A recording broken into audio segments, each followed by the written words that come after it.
Hello. बन वगैरे टाकून bore झालात का? चला शिकवते एक सुंदरशी ओपन हेअरस्टाईल.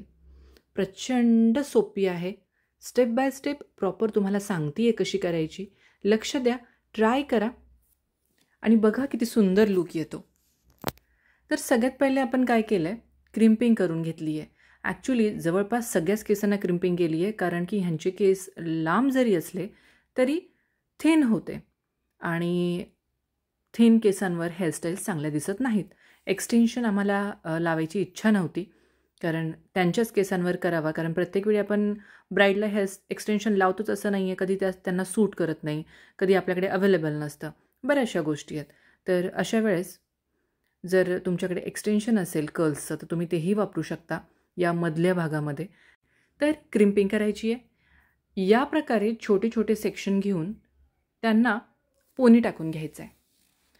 जितका व्हॉल्यूम जास्त असतील पोनी तितक्या जास्त येतील. ठीक आहे. व्हॉल्यूमनुसार आपल्याला 2, 3, 4, 5 असे पोनी टाकायचे आहेत. या पोनीला आपल्याला नंतर कर्ल करायचं आहे. ॲक्च्युली तुम्ही जर आधी कर्ल्स करून घेतले आणि नंतर त्यातला जर का पोनी टाकायचा म्हटला तर बऱ्याचदा ते कर्ल्स ओपन होऊ शकतात. आणि तसंही थोड्या वेळामध्ये कर्ल्स बऱ्यापैकी ओपन होतात. त्यातल्या त्यात ह्यांचे केस स्ट्रेटही होते, त्यांनी ट्रीटमेंटही केलेल्या होत्या. त्यामुळे आपण ती रिस्क अजिबातच घेतली नाही. खरं तर घ्यायचीच नाही आहे. ओके. तर आपण काय करणार आहोत, आपण कर्ल्स करून घेणार आहोत. 19 नंबरचा टॉंग घेतला आहे मी, आयकॉनिकचा आहे, खूप सुंदर आहे. छानपैकी वेळ देऊन टॉंग्सला ठेवायचं आहे जरा वेळ. वरतून तो गरम झाला आहे का हेही चेक करायचं आणि मग कर्ल्स ओपन करायचे.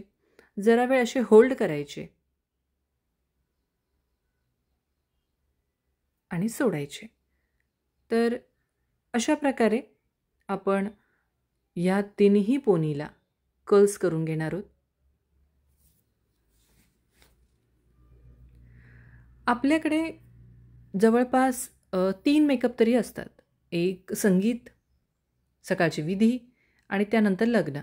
संगीतला mostly trendy hairstyle client demand करतात आणि ते छानही दिसतं. खरं तर ट्रेंडी हेअरस्टाईलनी लूक खूप यंग येतो, पण आपल्या ट्रेडिशनल वेमध्ये जी साडी नऊवार आपण घालतो त्यामध्ये ओपन कर्ल्स सूट नाही करत. तर आपण अशा वेळेस संगीतच्या वेळेस हा लूक देऊ शकतो.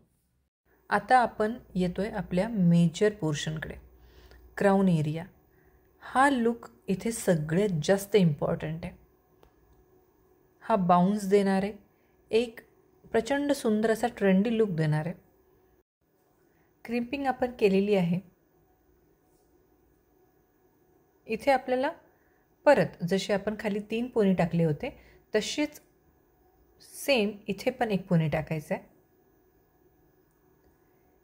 पण इथे थोडासा चेंज आहे. चेंज काय बघा, पोनी ॲज युजल टाईट करतो आहे आपण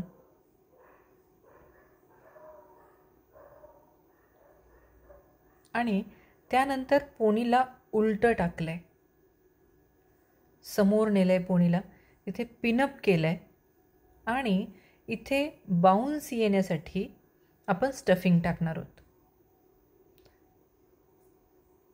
आपण एक सॉफ्ट स्टफ घेतलं आहे जे की मी घरीच तयार केलं आहे. हा स्टफिंग जो आहे तो एक्सटेन्शनचे जे केस उरलेले असतात, खराब एक्सटेन्शन असतं, त्याचे हे स्टफिंग आपण बनवतो.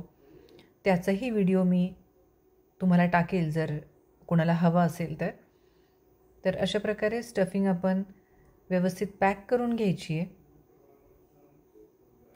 सॉफ्ट स्टफिंगचा फायदा हा होतो की कुठेही तुम्हाला प्रेस करायचं झालं किंवा त्याचा जो व्हॉल्यूम आहे तो कमी जास्त करायचा झाला तर खूप इझी पडतो. पिना खूप व्यवस्थित त्यामध्ये पॅक होतात.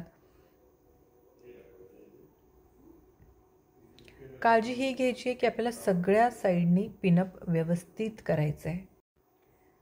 प्रॉपर पिनअप झाल्यानंतर आपल्याला हे जे समोर आपण केस टाकले होते, पिनअप केले होते, त्या केसांना आपल्याला परत एकदा मागे टाकायचं आहे. खूप सोपं आहे. आणि त्याहीपेक्षा सोप्या पद्धतीने मी तुम्हाला समजावून सांगते आहे आणि अगदी स्टेप बाय स्टेप सांगते आहे. त्यामुळे मला वाटतं व्हिडिओ जर नीट बघितला तर सगळ्यांना हे करणं खूप सोपं जाईल. बॅककोम करतो आहे आपण जेणेकरून तिथे तो होल्ड करावा, व्हॉल्यूम यावा, यासाठी प्रॉपर बॅककोम करतो आहे. आपल्याला जर गरज वाटली तर आपण तिथे स्ट्रॉंग होल्डचा जो स्प्रे असतो शॉसकॉफचा तो आपण स्प्रे करून ठेवावा जेणेकरून होल्डही चांगला राहील. तर छोट्या छोट्या केसांना आपल्याला प्रॉपर बॅककोम करायचं आहे. बॅककोमला स्प्रेड करून टाकायचं जेणेकरून तो शेप घेईल.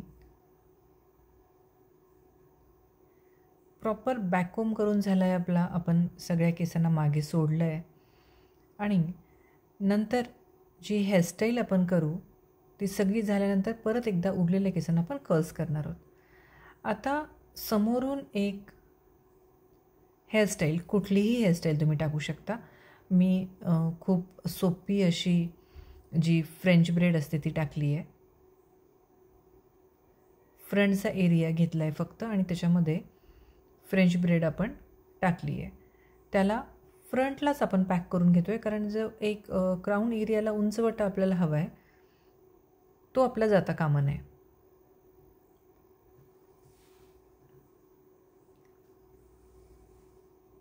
बॉबी पिन्स आपण वापरतो आहे. फिक्स करतो आहे हेअरस्टाईल कारण बरेच तास ही हेअरस्टाईल टिकायला हवी आहे.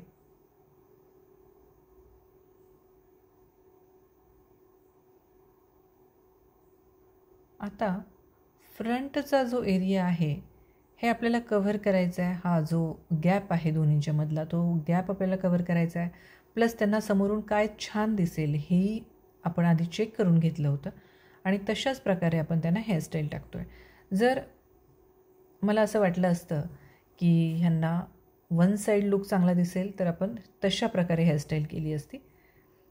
फ्रंट लुक क्लायंटला सूट करेल असा केल्यानंतर आपल्याला बाकीच्या सर्व केसांना, राहिलेल्या सर्व केसांना कर्ल्स करून घ्यायचं आहे आणि मग त्यांना सेट करायचं आहे. खूप सोपं आहे. अगदी म्हणजे कर्ल्सच करायचे आहेत, फक्त आपल्याला पोनी करायचे आहेत आणि मग कर्ल्स टाकायचे आहेत. आणि जो सगळ्यात वरचा जो पोनी होता त्याला आपण थोडी ट्रिक केली. त्याला आपण समोर घेऊन पिनअप केलं, एक स्टफिंग टाकली जेणेकरून तिथे एक हाईट क्रिएट होईल आणि हेअरस्टाईल रेग्युलर असे तरी खूप युनिक दिसेल. लुक तुम्ही सुरुवातीलाही बघितलाच होता.